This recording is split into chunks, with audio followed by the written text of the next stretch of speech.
السلام علیکم، آپ دیکھ رہے ہیں GNN اور میں ہوں ابراہیم پیرزادہ۔ ہیڈ لائنز آپ نے ملاحظہ فرمائی، بلیٹن کا کریں گے باقاعدہ آغاز۔ اہم خبر کے ساتھ ملک میں مانسون کے زوردار 8ویں سپیل کی انٹری ہو گئی ہے۔ ڈیرہ اسماعیل خان میں تیز آندھی اور بارش سے تباہیاں دیکھنے میں آ رہی ہیں، گھروں کی چھتیں اڑ گئی، مختلف حادثات میں 10 افراد لقمہ اجل بن گئے ہیں، 60 سے زائد زخمی ہوئے ہیں، 100 کلومیٹر کی رفتار سے ہوائیں، درخت اکھڑ گئے اور سولر پینلز ٹوٹ گئے۔ ہسپتالوں میں ایمرجنسی نافذ، مردان میں گھر کی چھت گرنے سے ایک شخص جاں بحق ہو گیا۔ سوات اور بنیر میں بارش کے بعد ندی نالوں میں طوفانی، سیلاب متاثرین کی مشکلات میں اضافہ۔ پشاور، لکی مروت، کرک اور گرد و نواح میں موسلادھار بارش، مانسہرہ میں موسلادھار بارش سے سڑکیں زیر آب۔ ایبٹ آباد اور گرد و نواح میں بھی تیز بارش، پانی گھروں میں اور مارکیٹوں میں داخل ہو گیا۔ بنوں میں آندھی اور طوفان، شہری خوف کا شکار۔ گلگت بلتستان میں آندھی اور طوفانی بارش سے تباہی، چلاس میں مکان کی دیوار گرنے سے 2 بچوں سمیت 3 افراد زخمی۔ استور میں تیز بارش، مٹی کے تودے گرنے سے استور ویلی روڈ بند کر دی گئی۔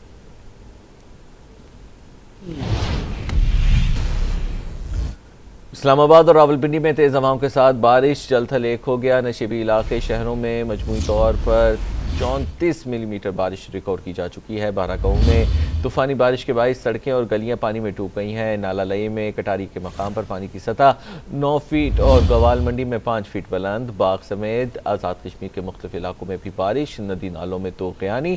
محکمہ موسمیات کے مطابق آج سے 30 اگست تک ملک میں بارشوں کا سلسلہ جاری رہے گا۔ لینڈ سلائیڈنگ سے رابطہ سڑکیں متاثر ہونے کا خدشہ ہے۔ دریاؤں اور ندی نالوں کے بپھرنے سے اربن فلڈنگ کا بھی خطرہ ہے۔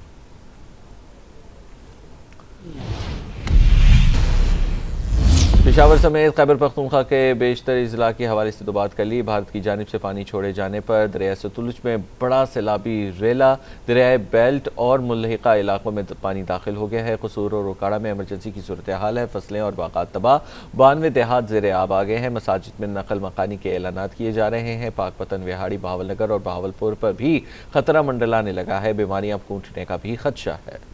بھارت نے دریائے ستلج میں ایک بار پھر پانی چھوڑ دیا۔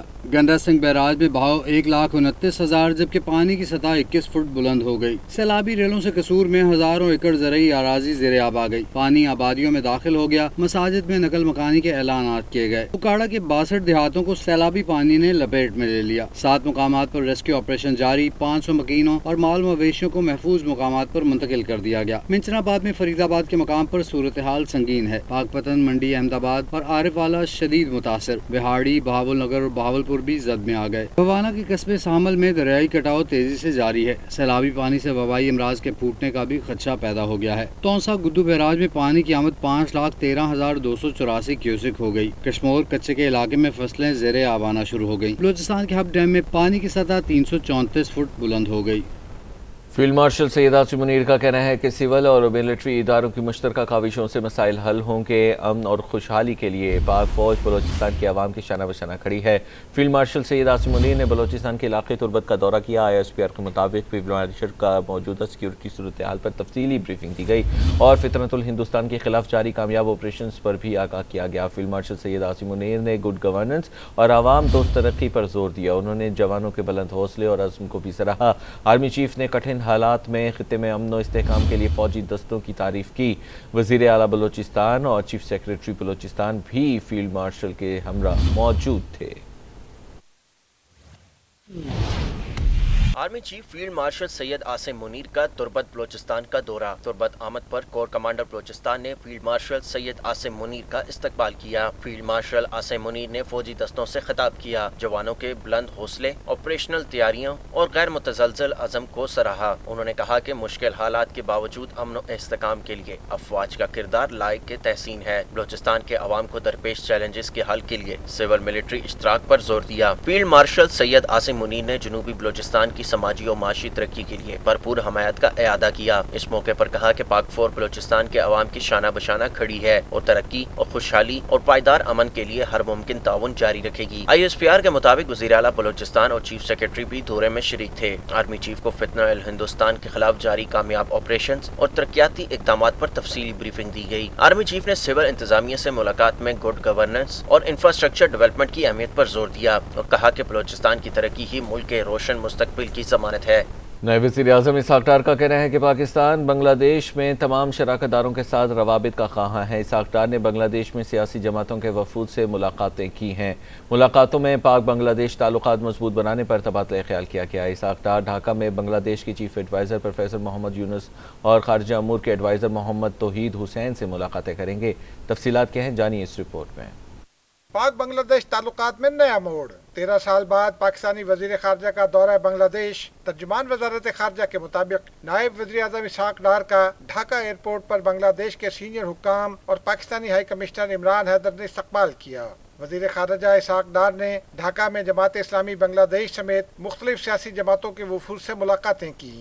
ان ملاقاتوں میں پاک بنگلہ دیش تعلقات پر تبادلہ خیال کیا گیا۔ نائب وزیر اعظم نے مشکل حالات میں ثابت قدم رہنے پر بنگلہ دیش کی سیاسی جماعتوں کے کردار کو سراہا۔ ترجمان دفتر خارجہ کے مطابق پاکستانی ہائی کمیشن ڈھاکہ میں استقبالیہ تقریب سے خطاب کرتے ہوئے وزیر خارجہ اسحاق ڈار نے کہا کہ دونوں ممالک کے درمیان تاریخی اور برادرانہ تعلقات ہیں۔ بنگلہ دیش میں تمام شراکت داروں کے ساتھ روابط کے خواہاں ہیں۔ ترجمان دفتر خارجہ کا کہنا ہے کہ نائب وزیر اعظم اسحاق ڈار کی بنگلہ دیش کے چیف ایڈوائزر پروفیسر محمد یونس، خارجہ امور کے ایڈوائزر محمد توحید حسین اور تجارت کے ایڈوائزر ایس کے بشیر الدین سے کل ملاقاتیں طے ہیں، جن میں دو طرفہ تعلقات کے تمام پہلوؤں پر گفتگو کے ساتھ ساتھ علاقائی اور عالمی امور بھی زیر بحث آئیں گے۔ قانون نافذ کرنے والے اداروں کو بڑی کامیابی مل گئی ہے۔ سی ٹی ڈی سندھ اور حساس اداروں نے مشترکہ کارروائی کرتے ہوئے کراچی میں بھارتی خفیہ ایجنسی را کا بڑا نیٹ ورک پکڑ لیا۔ را کے نیٹ ورک کا سراغ 45 سالہ عبدالرحمان کے قتل سے لگا۔ تحقیقات میں را کا کردار واضح طور پر سامنے آیا۔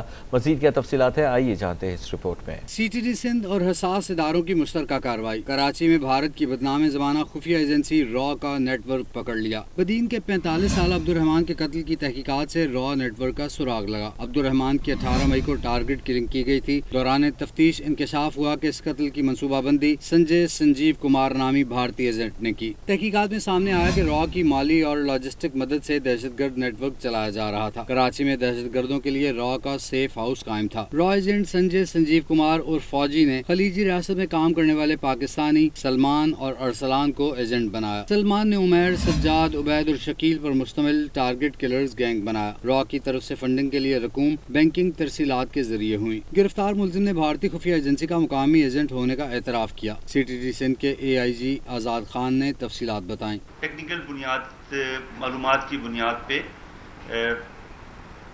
8 جولائی کو 4 ملزمان عمیر اصغر، سجاد، عبید اور شکیل کو گرفتار کیا۔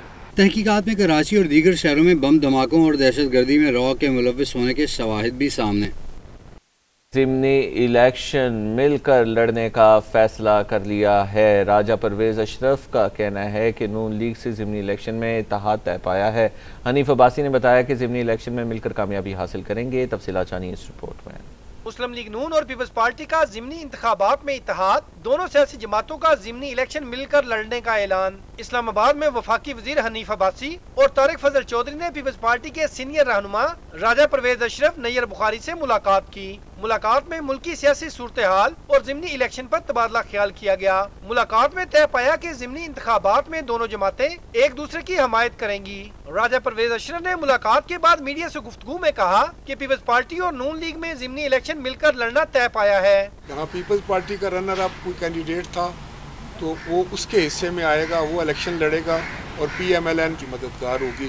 یوں یہ الیکشن جو ہے دو اتحادی جماعتیں جو ہیں وہ مل کر لڑے گی۔ وفاقی وزیر ریلوے حنیف عباسی نے کہا کہ دونوں جماعتیں مل کر ضمنی انتخابات میں کامیابی حاصل کریں گی۔ تحریک انصاف کے ارکان اسمبلی کو عدالت سے سزاؤں کے بعد قومی اسمبلی، سینٹ اور صوبائی اسمبلیوں کے متعدد حلقوں میں ضمنی الیکشن ہونا ہے۔ کراچی میں صوبائی وزیر سعید غنی کے بھائی فرحان غنی کو پولیس نے حراست میں لے لیا۔ فرحان غنی کے خلاف سرکاری اہلکار پر تشدد کا مقدمہ درج ہے۔ ایف آئی آر میں اقدام قتل، جان سے مارنے کی دھمکی اور دیگر دفعات شامل ہیں۔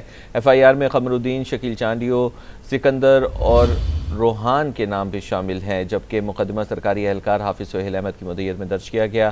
ایف آئی آر کے متن کے مطابق مدعی کا کہنا ہے کہ سرکاری ملازمت کرتا ہوں، 22 اگست کو سروس روڈ شارع فیصل پر ڈیوٹی تھی، زمین میں فائبر آپٹک کیبل بچھانے کی کام کی نگرانی کرنا تھی اور کام کے دوران 3 گاڑیوں پر 20 سے 25 افراد پہنچے۔ تشدد کرنے والوں کے نام فرحان غنی، قمر الدین، شکیل، سکندر، روحان معلوم ہوئے۔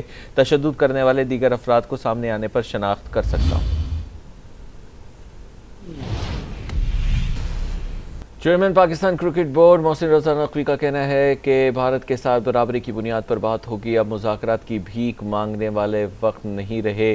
ایشیا کپ میں ہماری ٹیم بہت اچھا پرفارم کرے گی۔ ٹیم سلیکشن پر چیئرمین پی سی بی کا کہنا تھا کہ کسی کو ٹیم میں ڈالنے یا نکالنے میں میرا کوئی کردار نہیں، ٹیم پر تنقید بند ہونی چاہیے۔ ابھی ایک میچ ہوتا ہے تو لوگ تنقید کرنا شروع کر دیتے ہیں، ٹیم کو سپورٹ کریں۔ وہ لاہور میں کرکٹ ٹورنامنٹ کے افتتاح کے موقع پر میڈیا ٹاک کر رہے تھے۔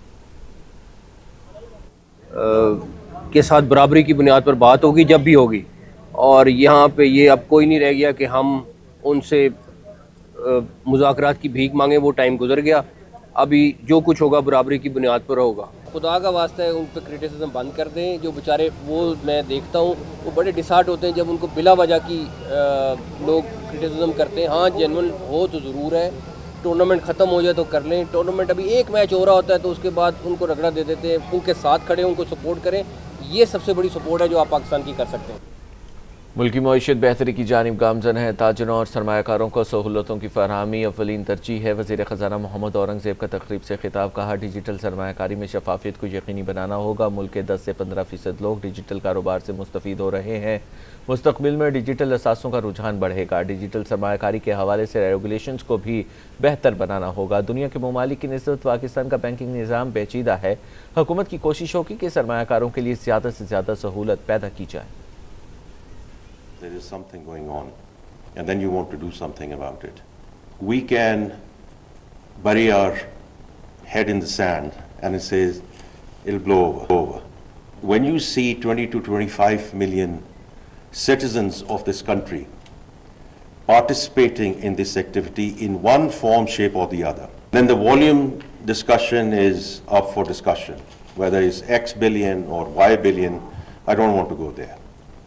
But the reality is when 10 to 15% of the citizens of this country are participating, and mostly youth, the young and the restless who are sitting here in this room as well, to set up this center of excellence at LUMS, which I think is fantastic and wonderful, because it's all about education and seminars like these, because that's how we're going to scale it up.